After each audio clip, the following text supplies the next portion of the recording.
Capítulo 4. Miedo, activación fisiológica y rendimiento. Las fases blanca, amarilla, roja, gris y negra. En el campo de batalla, el enemigo real es el miedo, no la bayoneta ni la bala. Robert Jackson. Las fases blanca, amarilla y roja. Hervimos a diferentes grados. Ralph Waldo Emerson. Eloquence. Cuando duermes o gestionas el día sin pensar en nada en particular y sin estar preparado para que te ocurra nada malo, te encuentras en el nivel más bajo de reacción. Lo podemos llamar fase blanca. Un lugar donde te encuentras indefenso, vulnerable y confiado. El blanco es por las ovejas. Cuando asciendes a un nivel de alerta y reacción básicas, un lugar en el que estás psicológicamente preparado para el combate, entras en el ámbito de la fase amarilla. Los perros, que son predadores por naturaleza, rara vez abandonan la fase amarilla. Siempre están preparados para jugar, luchar, retozar, aparearse o correr. Son supervivientes. También los guerreros deben esforzarse para permanecer en la fase amarilla. Un guerrero siempre intenta sentarse con la espalda hacia la pared. No hay una frecuencia cardíaca asociada a la fase blanca y a la fase amarilla. La diferencia es más psicológica que fisiológica. Sin embargo, a medida que la activación fisiológica aumenta, podemos empezar a asociar el nivel de fase con niveles concretos de frecuencia cardíaca. Sí existe una zona, generalmente entre las 115 y 145 pulsaciones por minuto, ppm, en las que uno se encuentra en su nivel óptimo de rendimiento para la supervivencia y el combate. Llamémosla fase roja. Tus habilidades motoras complejas, tiempo de reacción visual y tiempo de reacción cognitiva se encuentran en su cenit, pero comienzas a pagar un precio. A partir de 155 ppm, tus habilidades motoras finas comienzan a deteriorarse. Hay que ser cuidadosos a la hora de establecer unos números específicos de frecuencia cardíaca o cualquier otra medida precisa de activación fisiológica para las fases amarilla, roja o negra. El impacto de estas condiciones puede variar enormemente dependiendo del adiestramiento, estado físico y otros factores. Efectos del aumento de la frecuencia cardíaca debido al miedo o causas hormonales. Notas. 1. Estos datos son válidos para un aumento de la frecuencia cardíaca inducido por miedo o causas hormonales como resultado de una estimulación del sistema nervioso simpático. El aumento por la práctica del ejercicio físico no tendrá los mismos efectos. 2. Los aumentos de fuerza y eficiencia inducidos por hormonas pueden lograr el 100% de su máximo potencial en 10 segundos, pero caen al 55% después de 30 segundos, al 35% después de 60 segundos y al 31% después de 90 segundos. Son necesarios al menos 3 minutos de descanso para permitir una recarga del sistema. 3. Un periodo de relajación extenso tras una excitación intensa del sistema nervioso simpático puede resultar en una reacción parasimpática violenta con una reducción significativa del nivel de energía, de la frecuencia cardíaca y de la presión sanguínea. Esto puede manifestarse en síntomas de shock normal, mareos, náuseas y/o vómitos, sudores y/o agotamiento. Asimismo, hay que entender que estas frecuencias cardíacas solo son de aplicación en el caso de incrementos debidos al estrés de la supervivencia o al miedo. Puedes correr varios sprints de entrenamiento y conseguir que tu frecuencia cardíaca llegue a 200 ppm, pero el efecto de este incremento de la frecuencia cardíaca inducido por el ejercicio no será el mismo que el que produce el miedo o el estrés de la supervivencia. Además, Cuando combinas la vasoconstricción del incremento de la frecuencia cardíaca inducido por el miedo con el esfuerzo físico o las exigencias del ejercicio, el resultado parece ser un efecto amplificador que puede resultar en frecuencias cardíacas extraordinarias. Así que cabe entender que los factores fisiológicos son unos indicadores pobres del rendimiento en combate, ya que hay muchísimas cosas que dependen de las características individuales. Pero, a pesar de todo, cada uno tiene una fase amarilla, roja o negra, y resulta importante saber de qué manera la activación fisiológica interactúa con el rendimiento en combate. Las 155 ppm, por lo tanto, no son absolutas para cada persona, pero son un punto de partida para la mayoría. Los agentes de policía a menudo ven un síntoma de esto cuando paran a un conductor por una infracción de tráfico y la mano del conductor tiembla de tal manera que a duras penas puede firmar la multa. Lo mismo ocurre con las personas que se ven envueltas en un accidente de tráfico cuando más tarde tienen dificultades para garabatear su número de teléfono. Estos síntomas son el resultado de las primeras fases de vasoconstricción, una respuesta que restringe el flujo de la sangre a las extremidades. A menudo formo a guerreros de operaciones especiales. Cuando uno piensa en operaciones especiales, uno se imagina a los Rangers, Boinas Verdes o SEALs, pero una gran parte de la comunidad de operaciones especiales de Estados Unidos también se nutre de soberbios pilotos y tripulaciones de vuelo que prestan apoyo a estos guerreros de élite. Algunos pilotos de la Fuerza Aérea de los Estados Unidos con los que trabajé me hablaron de un instructor de pilotos que les daba unos pequeños puntos adhesivos de color amarillo. Los pilotos pegaban los puntos en sus relojes y en las cabinas como recordatorio de que debían mantenerse en la fase amarilla, alerta pero no con una sobreactivación fisiológica. Si un piloto experimenta una sobreactivación y comienza a entrar en la fase roja, el precio que pagará será la pérdida de sus habilidades motoras más preciadas. Que el piloto de tu helicóptero pierda sus habilidades motoras de control más preciadas mientras se acerca para aterrizar en una zona caliente no es una buena noticia. Los pilotos intentan existir en un estado afín al zen de una fase amarilla constante y apacible. Otros guerreros también tienen que mantener un estado de fase amarilla. Por ejemplo, cuando instruyo a negociadores de rehenes, subrayo la importancia de funcionar en la fase amarilla.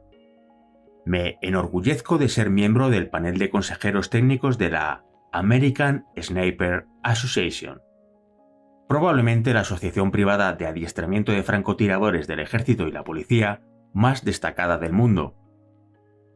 Los francotiradores deben mantener las habilidades motoras más preciadas, así que cuando los instruyo, subrayo la necesidad de permanecer en la fase amarilla. Tuve el privilegio de participar como instructor en una conferencia internacional de artificieros y, sin duda, este es un grupo de individuos que tienen que permanecer tranquilos y en fase amarilla cuando hacen su trabajo. Una situación totalmente diferente es la del hombre punta en un equipo SWAT que entra por una puerta para enfrentarse con un hombre armado y atrincherado. Necesita que su tiempo de reacción cognitiva, su tiempo de reacción visual y sus habilidades motoras más complejas estén en el nivel más alto. Necesita estar en fase roja.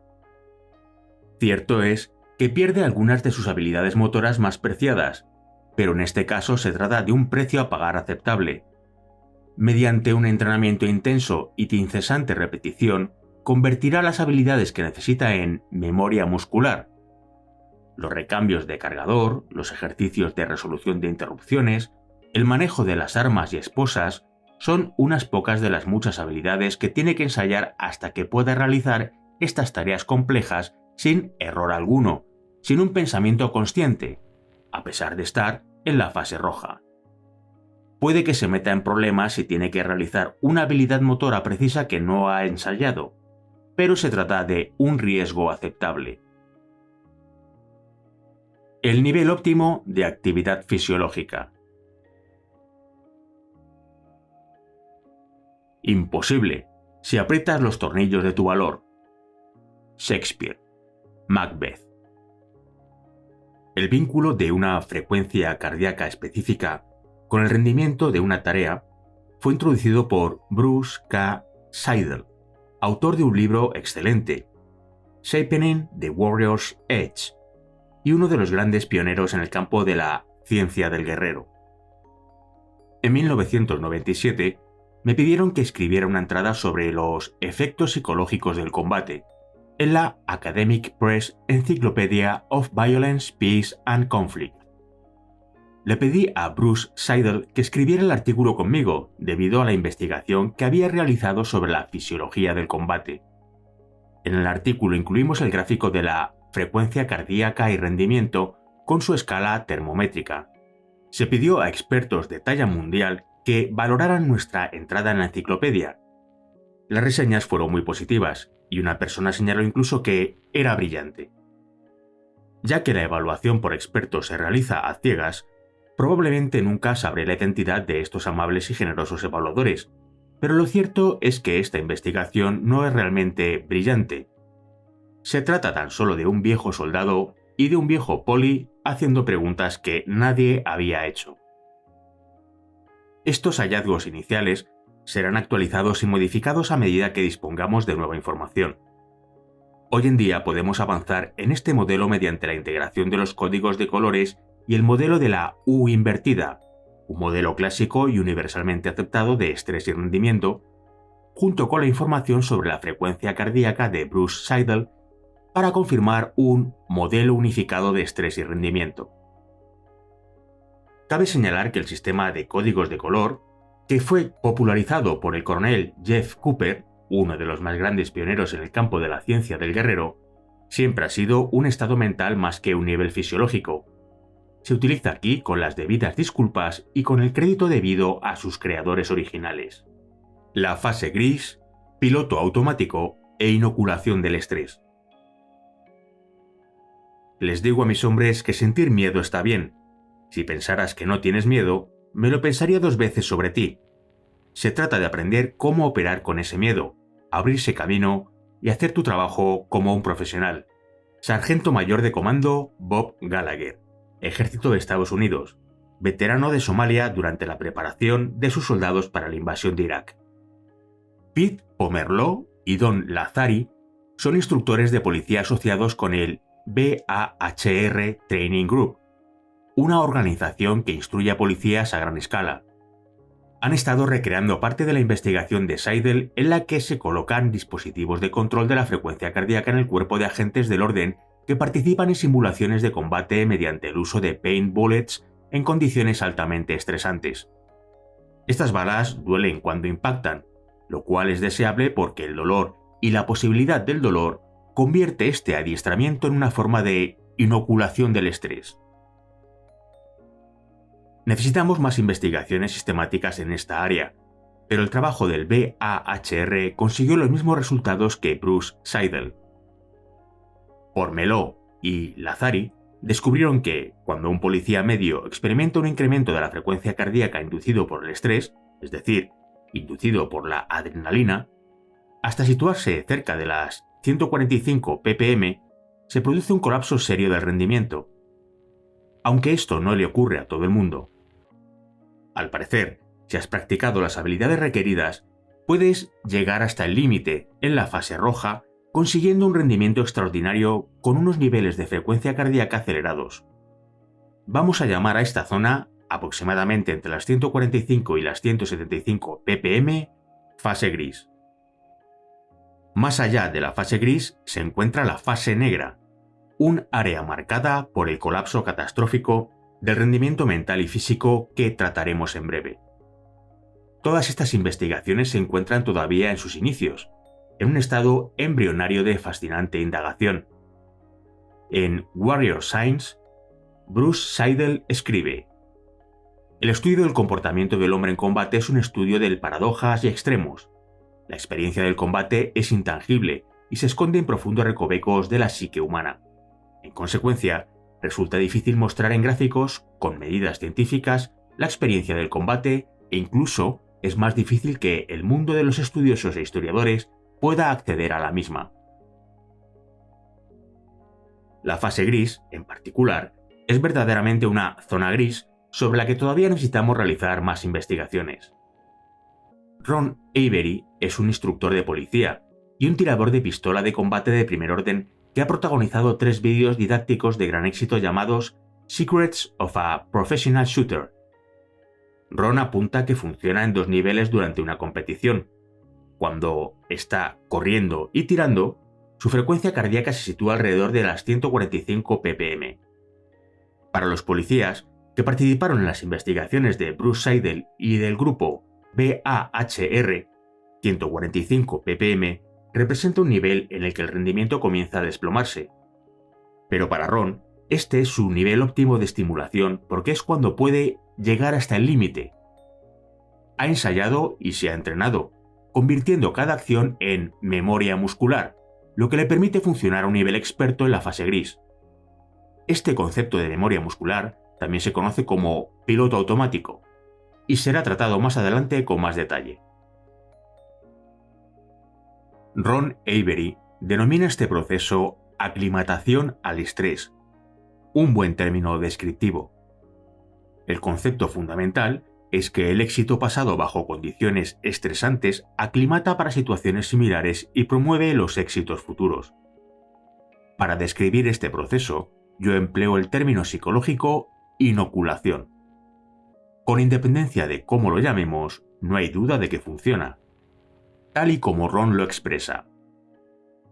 Con el adiestramiento correcto y el condicionamiento y práctica requeridos, podemos conseguir habilidades que otros piensan que son imposibles. Creo que hay todo un ámbito de posibilidades que podemos enseñar y entrenar a hacer a los guerreros. La aclimatación al estrés estriba en medir dosis precisas de estrés seguidas de oleadas de recuperación y la repetición de estos ciclos de manera muy específica. Tiene que haber tiempo para que se produzca la adaptación y suficiente entrenamiento, repetido a lo largo del tiempo, para que ayude a que cuaje, además de reforzar el condicionamiento. Mi antiguo jefe en West Point, el coronel Jack Beach, siempre señalaba que las emociones tienen por lo menos 3 componentes: cognitivo, fisiológico y conductual.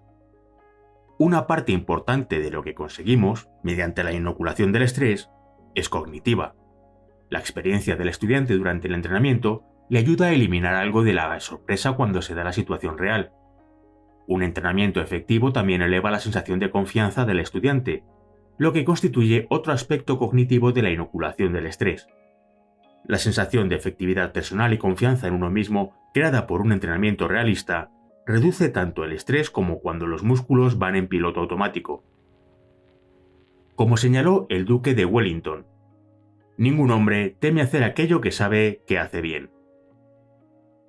Eliminar la sorpresa del combate, elevar la confianza en uno mismo y preparar cognitivamente al guerrero para la batalla forman parte de los objetivos primarios de este libro. Así que este libro puede entenderse como una forma de inoculación del estrés. Espero que la disminución de la sorpresa y el aumento de la confianza en uno mismo que proporcionan estas páginas sirvan para reducir el estrés en el combate. A lo largo del libro me centraré en los aspectos fisiológicos y conductuales de la preparación para el combate, pero siempre debemos tener en cuenta estos aspectos cognitivos. Hay indicios que parecen apuntar a que los expertos de primer orden en condiciones físicas óptimas, en situaciones específicas y controladas, pueden usar el piloto automático y la inoculación del estrés para llegar hasta el límite, en la fase roja, y alcanzar el umbral de la fase gris. Por ejemplo, un artículo en Popular Science Magazine señala que los pilotos de élite de la NASCAR y la Fórmula 1 mantienen normalmente una frecuencia cardíaca aproximadamente de 175 ppm durante horas y horas. Empleando lo que sabemos de otros ámbitos de investigación sobre el rendimiento bajo estrés, podemos formular la hipótesis de que estos pilotos poseen un conjunto de habilidades limitado: giro a la izquierda, giro a la derecha, freno, que ha sido ensayado de forma profusa y que requiere ser ejecutado con una velocidad extraordinaria. Así, los mejores de entre los mejores de estos pilotos parecen estar exprimiéndose, llevando hasta el límite su fase roja personal hasta llegar al borde exterior de la fase gris. En 2001, como parte de un curso de instrucción exhaustivo de 2 semanas de combate en espacios cerrados, un oficial de las Fuerzas Especiales del Ejército de Estados Unidos, boina verde, realizó, junto al Dr. C. A. Morgan, del Centro de TEPT de Yale, y Gary Hazlett, un psicólogo de las Operaciones Especiales del Ejército de Estados Unidos, una investigación sobre variaciones en la frecuencia cardíaca con algunos de los guerreros de la élite de nuestro país. Debido al rigor y exigencia del curso de instrucción, este grupo selecto ya se encontraba en un nivel excepcional de alta preparación física.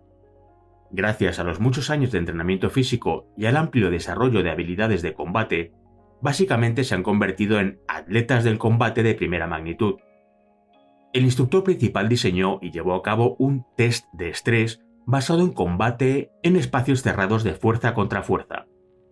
Al tener que depender de una combinación de habilidades en guerrilla urbana y combate cuerpo a cuerpo, cada boina verde se enfrentaba de forma individual a personas entrenadas que interpretaban el papel de enemigos y vestían uniformes de reducción de impacto Blue High Gear y actuaban con diversos niveles de conformidad.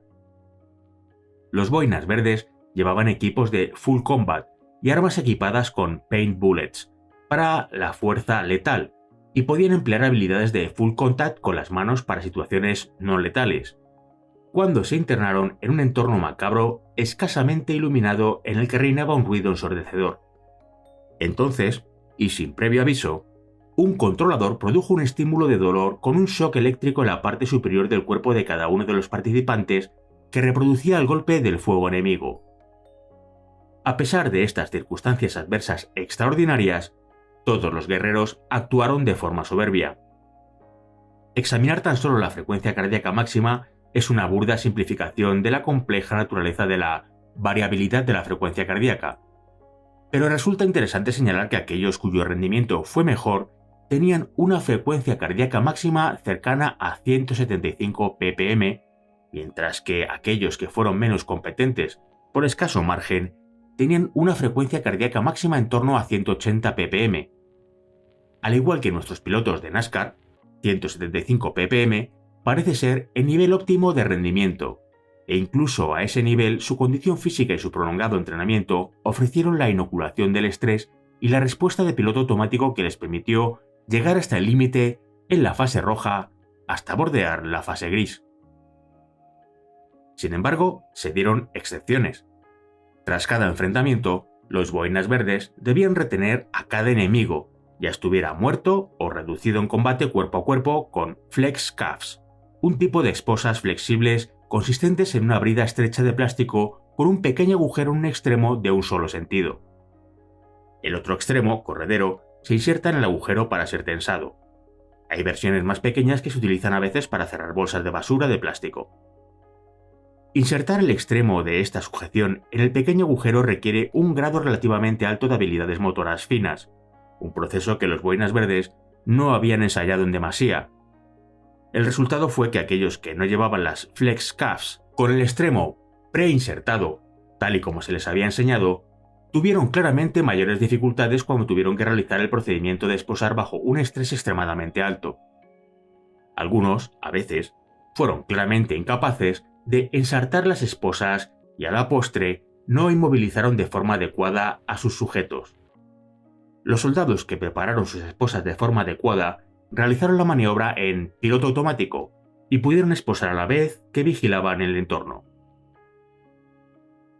Cuando aprendemos habilidades y las incorporamos como memoria muscular o respuesta de piloto automático, es importante que se enseñen solo de una manera. El estudio de 1952 de W. E. Hicks encontró que, cuando las respuestas posibles aumentaban de 1 a 2, el tiempo de reacción se incrementaba en un 58%. Es decir, elegir entre opciones lleva tiempo, y cuantas más opciones tienes, mayor es el tiempo de reacción. A esto se le denomina la ley de Higgs, pero hace siglos Sun Tzu dijo lo mismo. Cuantas más posibilidades le presentes al enemigo, tanto más difuso se verá obligado a convertirse. Cuanto más difuso se convierta, tanto más difícil será para él centrarse lo suficiente para realizar un ataque con éxito. Queremos confundir al enemigo con una variedad de posibilidades, pero no queremos que eso nos suceda a nosotros. De ahí que un conjunto sencillo de habilidades, con combinado con un énfasis en las acciones que requieren habilidades motoras de los músculos complejas y gruesas, en contraposición a las habilidades motoras finas, todo ello ensayado una y otra vez, permite niveles de rendimiento extraordinario bajo el estrés. Leo Frankowski es un ingeniero brillante con varias patentes y muchos libros de ciencia ficción de éxito a su nombre. He colaborado con él en varias novelas de ciencia ficción militar. Él dice: en las paredes de la mayoría de talleres de ingeniería encontrarás un letrero que reza: cuando un novato pregunta qué significa, se le responde: hazlo sencillo, estúpido. Esta ley fundamental de la ingeniería también se aplica al entrenamiento y la preparación de los guerreros para el combate. Hay muchas formas de inocular el estrés. Los bomberos se inoculan contra el fuego. Los marineros se inoculan contra los barcos que zozobran poniéndolos en compartimentos que se inundan mientras luchan para reparar una avería simulada. Muchas personas se inoculan contra las alturas mediante la experiencia de rappel y el ascenso. Todas las organizaciones de guerreros deberían coordinarse con la unidad canina o la compañía de perros de patrulla local para que sus miembros puedan ponerse el equipo de protección adecuado y experimenten lo que significa ser mordido de forma repetida por varios perros de ataque, preferiblemente uno a uno, frente a todos a la vez. Y quiero agradecer a la Arizona K9 Association por permitirme ser mordido por todos y cada uno de los perros del estado de Arizona, de la manera adecuada. La organización de Gavin de Becker es el primer grupo de guerreros que conozco que ha incorporado este entrenamiento para todo su personal. Lo llaman inoculación contra el miedo en combate. Y todos los miembros del equipo de guardaespaldas de élite están obligados a participar. Solo de esta manera se puede experimentar e inocularse contra una furia verdadera y desquiciada, ya que los que se entrenan siempre saben que un entrenador racional nunca cometería un acto que pudiera hacerles daño de verdad, pero un perro de ataque lo hará encantado. Reaccionar con calma y racionalmente al fuego, tomar las medidas necesarias y las acciones apropiadas en situaciones que tienen que ver con las alturas y gestionar de forma efectiva el ataque de un perro son ejemplos de habilidades que salvan vidas, pero no son la tarea más dura que se les impone a los guerreros. Se pasa un mal rato, desde luego, pero los guerreros tienen que avanzar hacia el sonido de las balas, hacia la criatura más astuta, ingeniosa y destructiva sobre la faz de la Tierra. Uno de su propia especie que está tratando de matarlos. Y tal y como hemos demostrado, para la mayoría de los seres humanos, esto representa la fobia humana universal. Así que, ¿cómo se inocula a alguien contra una pelea a tiros? Tal y como veremos, los guerreros pueden y deben ser inoculados contra este agente estresante mediante la experiencia de escenarios de fuerza contra fuerza en los que disparan y se les disparan con balas de plástico llenas de pintura accionadas con pólvora. Cuando adiestré a las Fuerzas de Operaciones Especiales de Singapur, las llamaban acertadamente las pastillas del dolor. La inoculación del estrés no es perfecta, y para conseguir un grado útil de protección, esta tiene que ser aplicada con precisión. La vacuna de la gripe del año pasado resulta de escaso valor para este año. Una inoculación de la viruela ofrece escasa protección frente a la fiebre amarilla y la inoculación de un bombero contra el fuego ofrece escasa protección si la gente le dispara. Con todo, parece haber una transferencia o filtración en el área de la inoculación del estrés. Al igual que aprender una lengua facilita el aprendizaje de otras, la inoculación del estrés en un área facilita una adaptación rápida ante un nuevo agente estresante. Los paracaidistas están inoculados contra el estrés de saltar de un avión, lo que los hace tropas de élite con mejor capacidad para adaptarse con rapidez y de forma completa en tierra. Hay muchos estudios que apoyan la teoría de que el valor de la inoculación del estrés reside no solo en la inoculación contra un agente estresante específico. Parece haber una suerte de sistema inmunológico contra el estrés, que permite adaptarse cada vez mejor a nuevas clases de estrés. Un oficial de entrenamiento de uno de los principales departamentos de policía de Estados Unidos me contó que empleaban a un campeón de lucha full contact para adiestrar a la policía.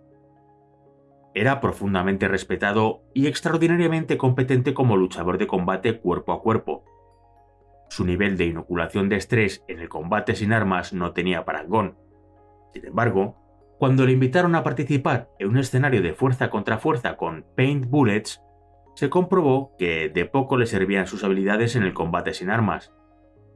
En el primer enfrentamiento, su frecuencia cardíaca se le disparó a las 220 ppm y soltó el arma.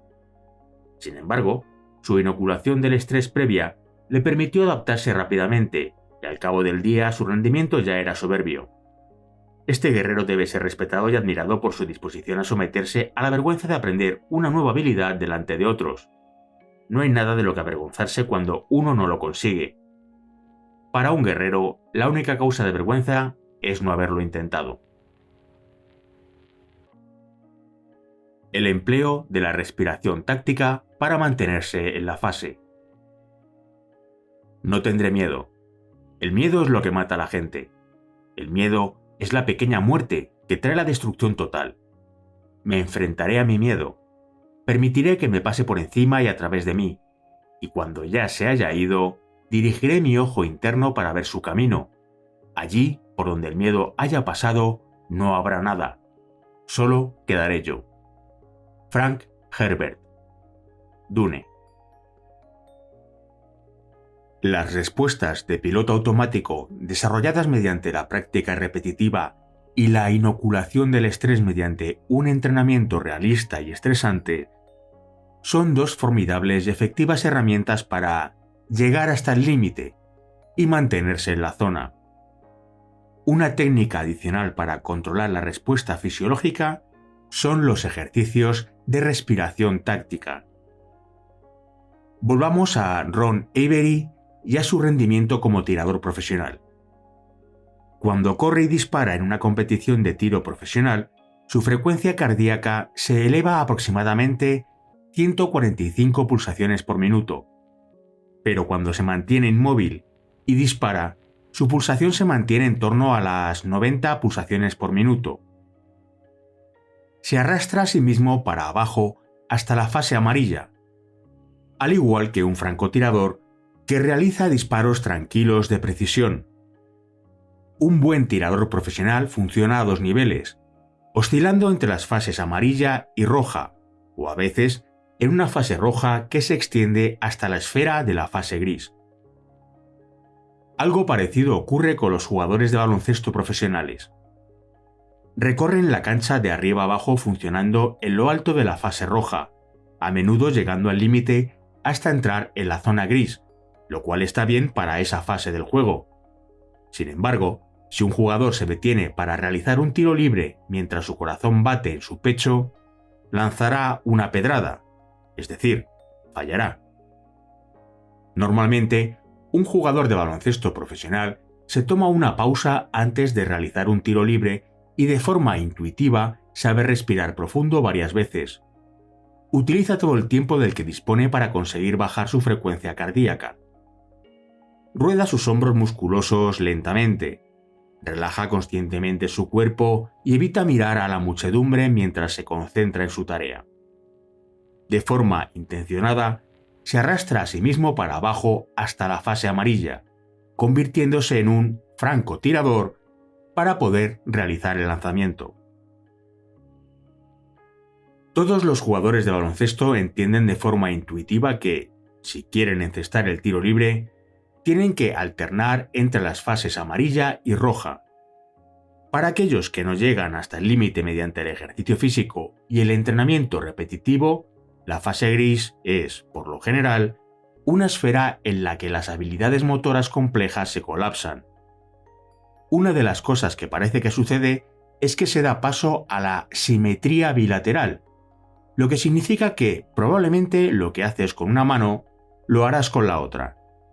Por ejemplo, sobresalta a un bebé y sus bracitos y piernas empezarán a sacudirse, en lo que se conoce como respuesta al sobresalto, siendo el movimiento de ambos lados del cuerpo idéntico. La simetría bilateral puede tener graves consecuencias para un agente de policía en una situación tensa en la que está apuntando a un sospechoso. Pongamos que el sospechoso intenta escapar y el agente de policía lo agarra con su mano libre. En realidad, esta no es una buena técnica táctica y es particularmente mala cuando la frecuencia cardíaca del agente de policía está acelerada por encima de las 145 pulsaciones por minuto. Su pulso acelerado causa simetría bilateral con el resultado de que, mientras el agente de policía agarra un trozo de la camisa del sospechoso con una mano, experimenta una respuesta convulsiva de agarrotamiento en la mano que sostiene la pistola, lo cual causa una detonación no intencionada del arma. Esa es mi idea de un mal día para el agente de policía y un muy mal día para el sospechoso. La simetría bilateral también te puede ocurrir cuando te ves sobresaltado. Bruce Seidel, en un artículo titulado El impacto del sistema nervioso simpático en las investigaciones con empleo de la fuerza, escribe: verse sobresaltado cuando uno se encuentra física o mentalmente absorto dará como resultado 4 acciones involuntarias que ocurren en 150 milisegundos. Primero, los ojos parpadean. Segundo, la cabeza y el torso superior se mueven hacia adelante y por último, las manos empiezan a cerrarse en puños. Si la persona se encuentra bajo un estrés extremo y la adrenalina ha sido introducida en el sistema, la respuesta de contracción de las manos resultante al sobresalto puede generar hasta 11 kilogramos de presión. Esta cantidad de fuerza es aproximadamente 2 veces la que se requiere para descargar un revólver de doble acción. Ahora bien, hay muchas formas de prevenir esta respuesta convulsiva de agarrotamiento. Una de ellas, que consiste en mantener el dedo fuera del gatillo hasta que llegue el momento de destruir al objetivo, se ha convertido en el estándar para el adiestramiento militar y policial. Pero ni siquiera esta ofrece garantías porque la respuesta del agarrotamiento puede ser tan intensa que el dedo se vuelva a introducir en el guardamonte, causando una detonación no intencionada. Mi coautor recuerda una reyerta en la que participó cuando era policía militar en Saigón. Había 6 soldados estadounidenses enfurecidos y 5 o 6 PM y estábamos en el fragor de la pelea por toda la acera hasta la misma calle y de nuevo en la acera. En un momento dado, uno de los soldados empezó a desarmar a uno de los PM, así que saqué mi calibre 45, la cargué con una bala de munición y se la pegué al hombre en la cara. Cuando obedeció mi orden de que se tumbara apoyado sobre el estómago, apunté mi calibre 45 hacia el aire y, sin darme cuenta, oprimí el gatillo, descargando una bala hacia el cielo. Todo el mundo se sobresaltó y dejó de pelear, así que pudimos ponerles las esposas a los sospechosos. Por cierto, recibí una mención del oficial de la PM por mi agilidad mental. Dado que nunca había recibido una mención hasta entonces, la acepté con elegancia y humildad y nunca mencioné que se trató de un error. Otra forma de prevención estándar consiste en empuñar el arma en posición de guardia baja con la boca del fuego hacia el suelo. En caso de que se diera una descarga no intencionada, con suerte el disparo impactaría en el suelo o por lo menos alcanzaría la parte baja de la persona que tuviera la desgracia de encontrarse delante del arma. Sin embargo, la mayor prevención estriba en no dejar que la frecuencia cardíaca ascienda demasiado. En el momento en que la frecuencia cardíaca se eleva por encima de la fase roja, por lo general a partir de 145 pulsaciones por minuto, vienen los problemas. La mayor parte de la gente experimenta ansiedad antes de realizar un examen importante. Existen 2 componentes en la ansiedad del examen, el psicológico y el fisiológico. Este último se caracteriza por una frecuencia cardíaca acelerada y una pérdida de control de las habilidades motoras finas. Cuando enseñaba en West Point y en la Universidad del Estado de Arkansas, comprobé que los jugadores de fútbol americano eran los que sufrían más la ansiedad del examen. Claro está que en la mayoría de las universidades, los jugadores de fútbol tienen la desgraciada reputación de ser, en palabras de un colega profesor, más tontos que un zapato, lo cual, por lo general, no es justo. La verdad es que, por regla general, no son menos listos que cualquier otro atleta, pero su deporte se puede poner en su contra. Con las excepciones del quarterback y el pateador, nadie en un equipo de fútbol americano requiere habilidades motoras finas. Los que bloquean y los que están en el backfield, desde luego que no las necesitan, y la mayor parte del tiempo los que se encargan de recibir los pases, agarrando la pelota con ambas manos, solo necesitan la simetría bilateral. Cuando un jugador de fútbol americano está en el juego, funcionando en lo que a menudo se denomina momento dulce, su nivel de rendimiento, su fase roja, que puede ser exprimida muy arriba hasta la fase gris, se encuentra en algún punto entre 140 y 175 pulsaciones por minuto. Un resultado desafortunado de ello es que, como en el terreno de juego ha rendido tan a menudo en su momento dulce, ahora en el aula su nivel de rendimiento en pulsaciones por minuto puede desbordarse. Puede ser que haya estudiado toda la noche para un examen, que se sepa la materia y se muera de ganas por demostrarlo. Pero cuando se sienta a hacerlo, su corazón bate en su pecho como en el campo de juego. De pronto, no puede manipular los dedos para usar el bolígrafo, y cuanto más lo intenta, más empeora su estado. Así que se queda en blanco. Ni siquiera puede contestar la primera pregunta, y a partir de ahí todo va a peor. Cuando suspende el examen, todo el mundo está convencido de que es estúpido y, tristemente, a lo mejor él también lo cree. Pero no es estúpido. Se trata simplemente de que su cuerpo trabaja en su contra. Durante mi estancia como profesor en la Universidad del Estado de Arkansas, la mayoría de los entrenadores enviaban a sus estudiantes a mi clase de introducción a la psicología. No era porque yo fuera un profesor fácil, sino más bien porque les enseñaba una formidable técnica de respiración, la misma que ofreceré más adelante.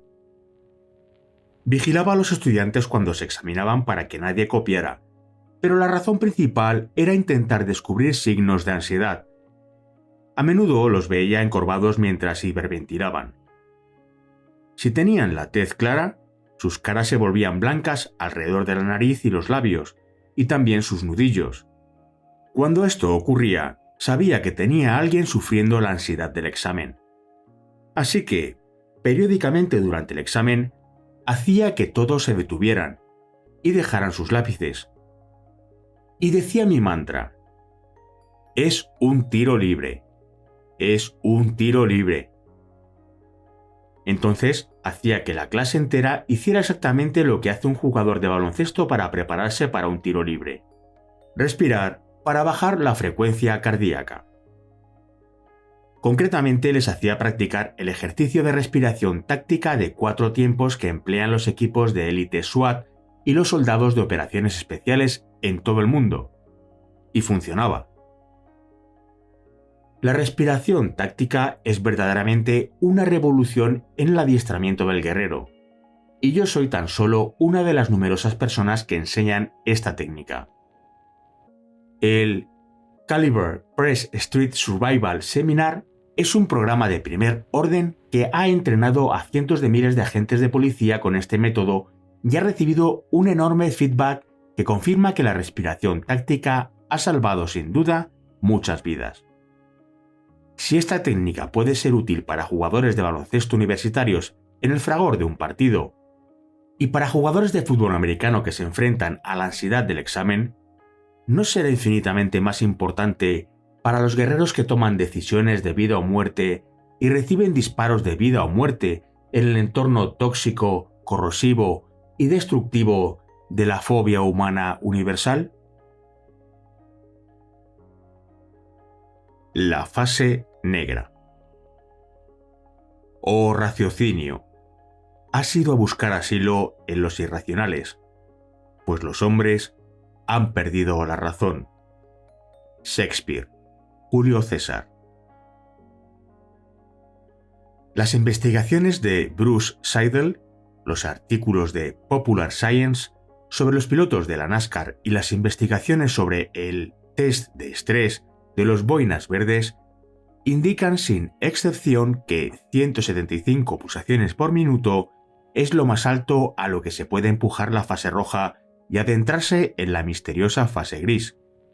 De nuevo, es necesario ser cauteloso a la hora de dar números concretos para estas situaciones, pero parece ser que, incluso bajo las condiciones más ideales, por encima de 175 pulsaciones por minuto, se produce una serie de acontecimientos catastróficos.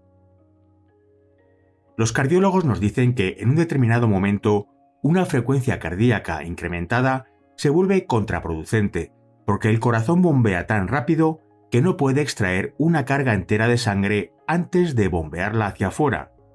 Cuando la frecuencia cardíaca se eleva por encima de este punto, la efectividad del corazón y los niveles de oxígeno suministrados al cerebro decrecen ininterrumpidamente. Por la causa que sea, algo sorprendente parece ocurrir cuando el sistema nervioso central acelera la frecuencia cardíaca por encima de las 175 pulsaciones por minuto. Para nuestros propósitos, lo llamaremos fase negra, y examinaremos qué ocurre en el interior de la mente de una persona que intenta funcionar en este nivel. El modelo de cerebro triuno fue desarrollado por el Dr. Paul MacLean, director del Laboratorio de Evolución y Comportamiento del Cerebro en el National Institute of Mental Health de Bethesda, en el estado de Maryland. El modelo propone pensar que el cerebro humano consiste en tres partes: el cerebro anterior o proencéfalo, que es la parte que te hace un ser humano; el cerebro medio o mesencéfalo, la parte que todos los mamíferos tienen en común; y el cerebro posterior o rombencéfalo. El cerebro anterior realiza los procesos mentales básicos, el cerebro medio realiza amplios procesos reflexivos y el cerebro posterior se ocupa del ritmo cardíaco y de la respiración. Si te disparan en el cerebro anterior, podrías sobrevivir a esta herida porque se puede sobrevivir a un daño considerable en esta zona del cerebro.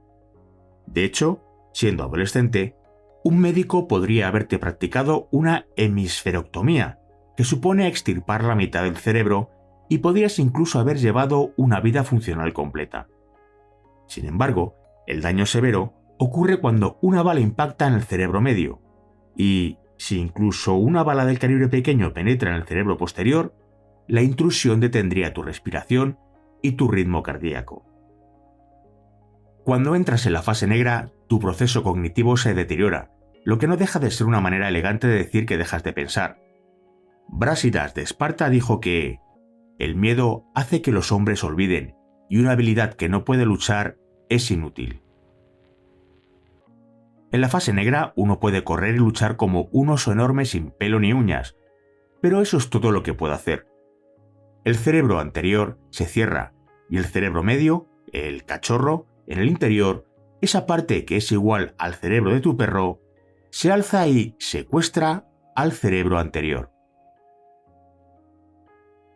Hay que recalcar que existe una diferencia tremenda entre el impacto en el rendimiento de un incremento en la frecuencia cardíaca causada por el miedo, es decir, el sistema nervioso simpático inundando tu cuerpo con hormonas, y un incremento en la frecuencia cardíaca causado por el ejercicio físico.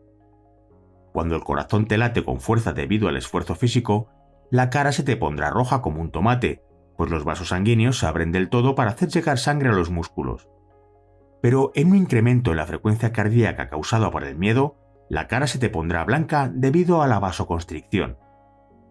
Si hay unas exigencias físicas extremas para el cuerpo al mismo tiempo que ocurre la vasoconstricción, entonces estos dos procesos trabajan aparentemente el uno contra el otro para causar un ritmo cardíaco desbocado. No estamos seguros de por qué ocurre, pero la teoría actual dominante es que las exigencias físicas son las causantes de que el cuerpo grite pidiendo oxígeno, mientras que la vasoconstricción cierra el flujo sanguíneo que provee el oxígeno, lo que da como resultado que el corazón lata cada vez más rápido, pero sin conseguir apenas nada. Aunque lo mencioné antes, vale la pena repetirlo para entender que utilizar el ejercicio físico a fin de incrementar la frecuencia cardíaca es una técnica excelente para simular los efectos del estrés del combate. Pero hay que recordar que los poderosos efectos fisiológicos causados por el hecho de que alguien intente matarte no son algo que podamos reproducir en un entrenamiento. Si bien el entrenamiento da fuerza contra fuerza con paint bullets, cuando alguien intenta hacerte daño, se pueden acercar bastante. ¿Has intentado alguna vez discutir con una persona realmente asustada o enfadada? No es posible porque, cuanto más asustada y enfadada esté la persona, menos racional será.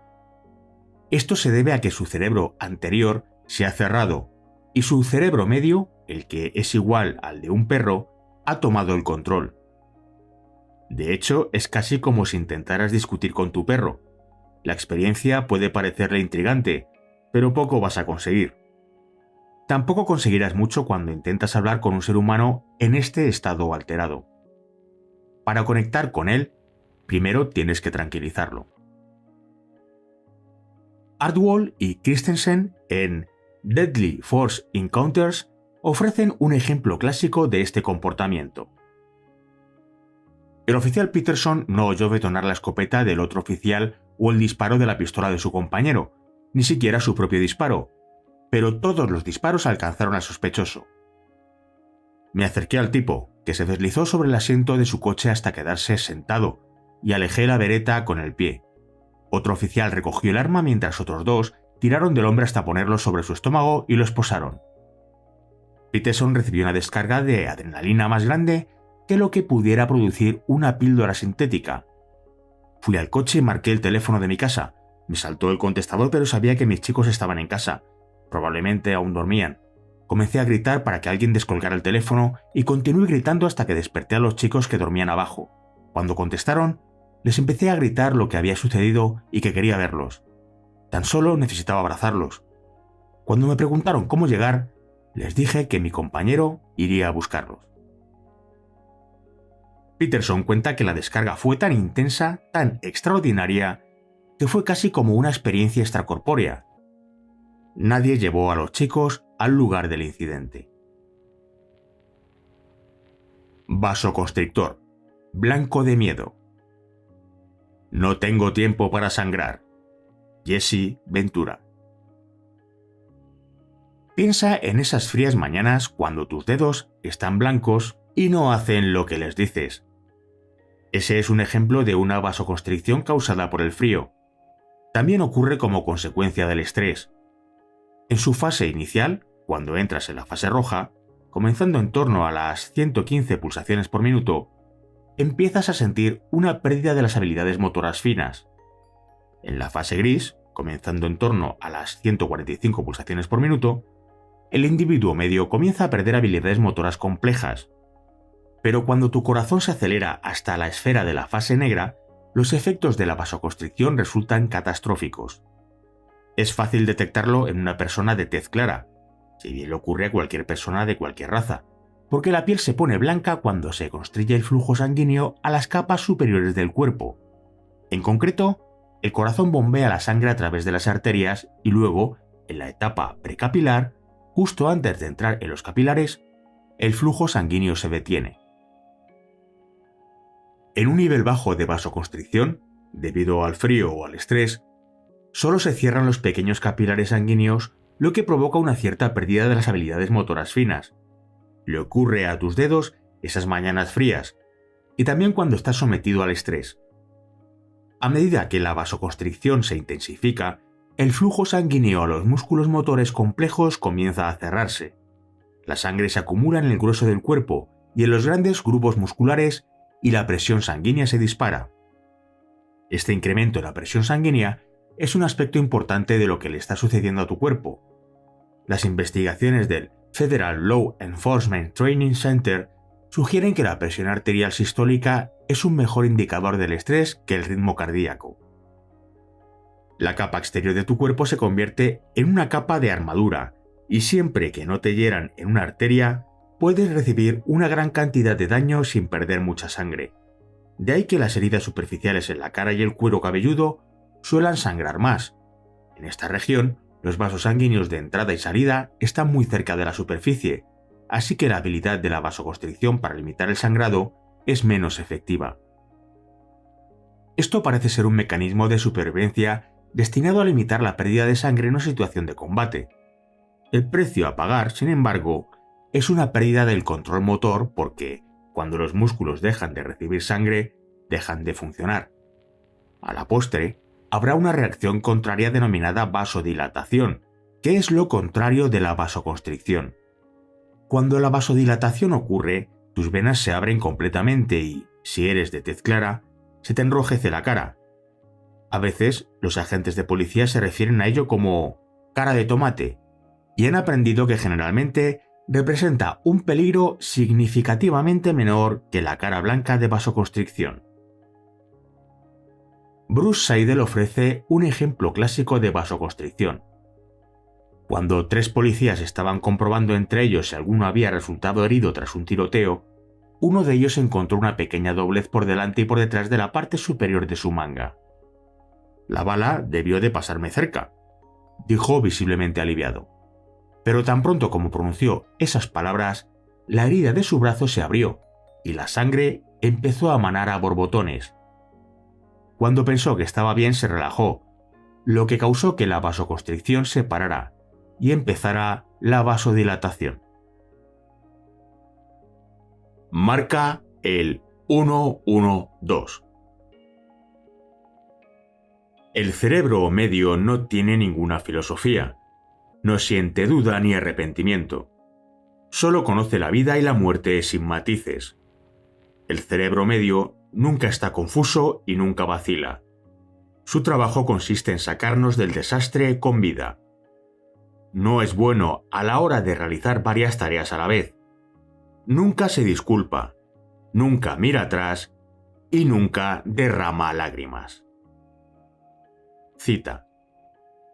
Desafortunadamente, en la filosofía del adiestramiento de muchas instituciones se ignora al cerebro medio. Hacemos demasiado adiestramiento en abstracto. En abstracto es donde debe empezar todo entrenamiento porque el cerebro anterior es el punto de entrada de toda información. Por desgracia, ahí es donde termina mucho de lo que pasa por adiestramiento. A medida que el estudiante se sumerge en el entorno del adiestramiento, los niveles de estrés deben aumentar de forma que las habilidades psicomotoras importantes comiencen a filtrarse en el cerebro medio. El cerebro medio solo sabrá lo que tiene que hacer si el estudiante ha sido inoculado contra el estrés. John Farnham. A medida que sientes cómo se incrementa el estrés y pasas a la fase negra, es común perder la visión periférica, una condición que normalmente se denomina visión de túnel. También se da la pérdida de profundidad de visión, lo cual significa que una amenaza parecerá estar más cerca de lo que realmente está, así como una pérdida de la visión de cerca, lo cual significa problemas para ver las cosas más inmediatas. La gente que se enfrenta a una amenaza, como un hombre con un cuchillo, a menudo retrocede para ver más de la situación. Resulta una terrible ironía en situaciones estresantes que, en el momento en que necesitas más tus ojos, puedas perder tu visión de cerca. Así que, ¿qué significa esta pérdida? Considera el simple hecho de marcar el 112 en el teléfono en caso de una emergencia. Permíteme que te dé una tarea fácil y que te implore que la hagas. Cualquier noche que tú y tu familia estéis viendo la televisión, desconecta el teléfono y haz que cada miembro de tu familia practique marcando el 112. Hacedlo al menos 20 veces cada uno varias veces al año. ¿Por qué practicar algo tan simple? Imagina que tu hija nunca practicó marcar el 112 y está sola en casa en un dormitorio trasero cuando alguien está forzando la puerta del dormitorio. Su aterrorizado ritmo cardíaco estará probablemente martilleando a 220 pulsaciones por minuto. Recuerda que su control motor fino comienza a deteriorarse a 115 pulsaciones por minuto y su visión de cerca comienza a decrecer alrededor de 175 pulsaciones por minuto. Ahora bien, con 220 pulsaciones, la vida de tu niña depende de su habilidad para marcar 3 dígitos que nunca antes había marcado. Si lo ha ensayado, sus dedos sabrán lo que tienen que hacer incluso con un ritmo cardíaco acelerado. pero si no lo ha ensayado...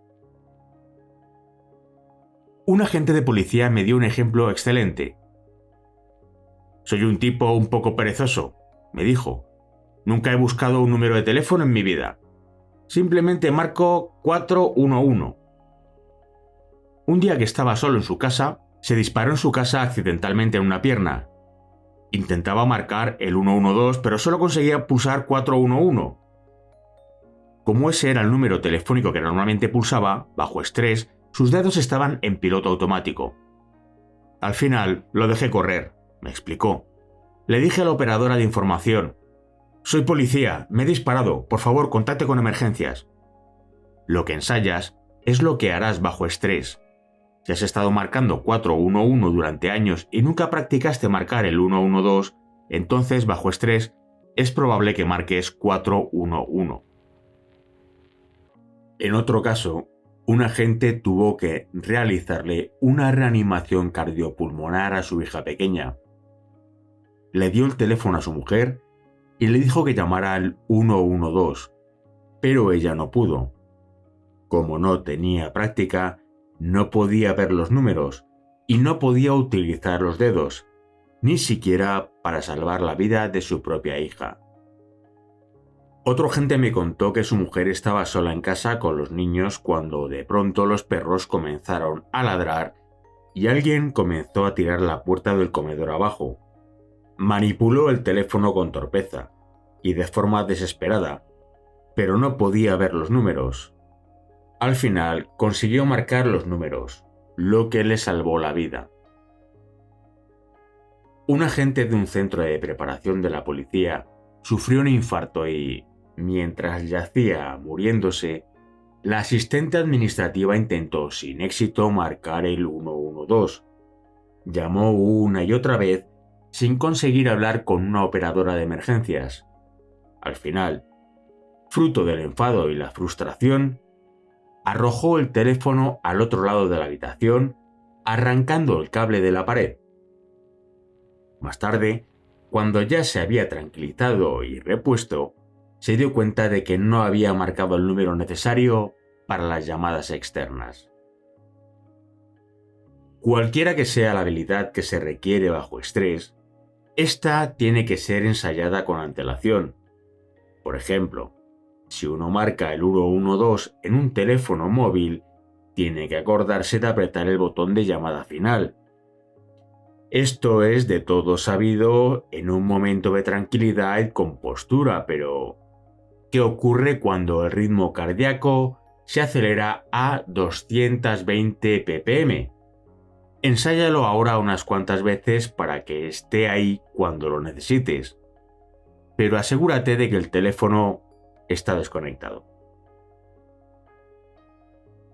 Los agentes de policía saben que tienen que ensayar el cambio de cargadores en sus armas. Si bien es fácil poner un cargador en la recámara y tirar de la corredera, los agentes experimentados saben que si no se han entrenado en la práctica de esta simple maniobra, quizás no sean capaces de hacerlo en una situación de estrés. Hay un valor concreto en la práctica de habilidades bajo situaciones de entrenamiento estresantes, como por ejemplo, enfrentamientos fuerza contra fuerza con paint bullets. Si el guerrero realiza una acción bajo el estrés de la supervivencia, entonces verdaderamente poseerá esa habilidad en el cerebro medio. Pérdida de visión cercana y la puntería en el tiro con pistola. Por muy difícil que pueda parecer en el fragor de la batalla, es importante desplazar la atención del arma en sí al ser humano que está vivo y respira que la empuña. El mismo ser humano que come, duerme, orina y también se pone los pantalones metiendo una pierna y luego la otra, al igual que lo hiciste esta mañana. Steve Tarani y Damon Fay. Contact Weapons, Lethality and Defense.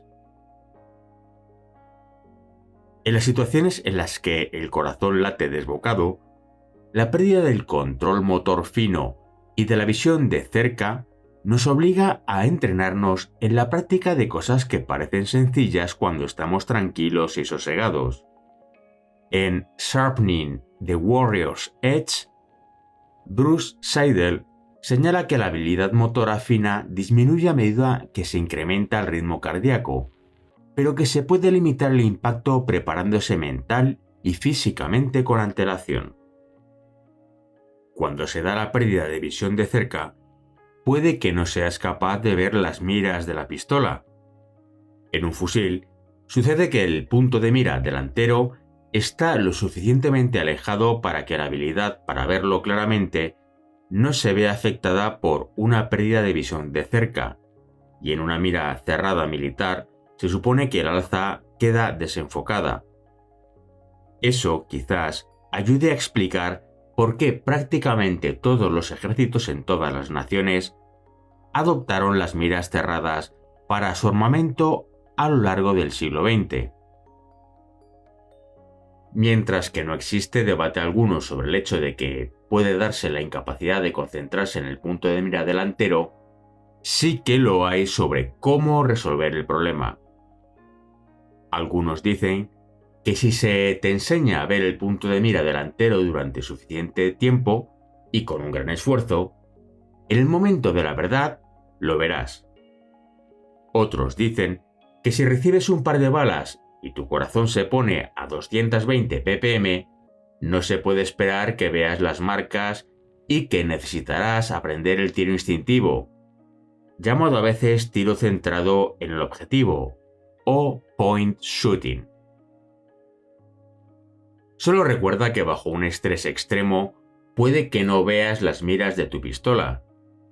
Hay varios estudios que recogen los casos de agentes de policía que informaron tras un tiroteo que, como no podían ver sus miras, no dispararon.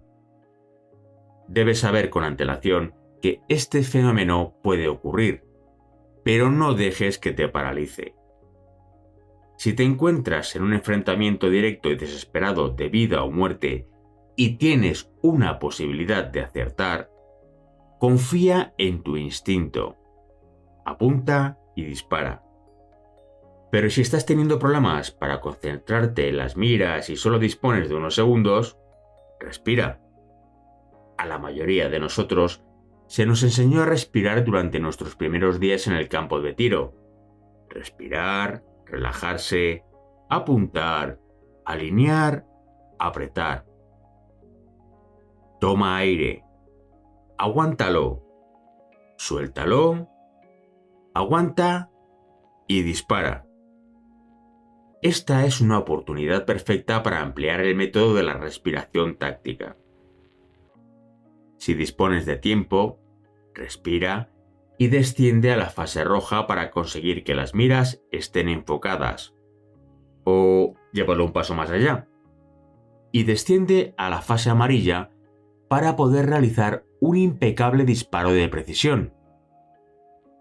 La técnica de la respiración será tratada con mayor detalle más adelante, pero permitidme que dé un ejemplo de un individuo que usó conscientemente esta técnica para descender a la fase amarilla.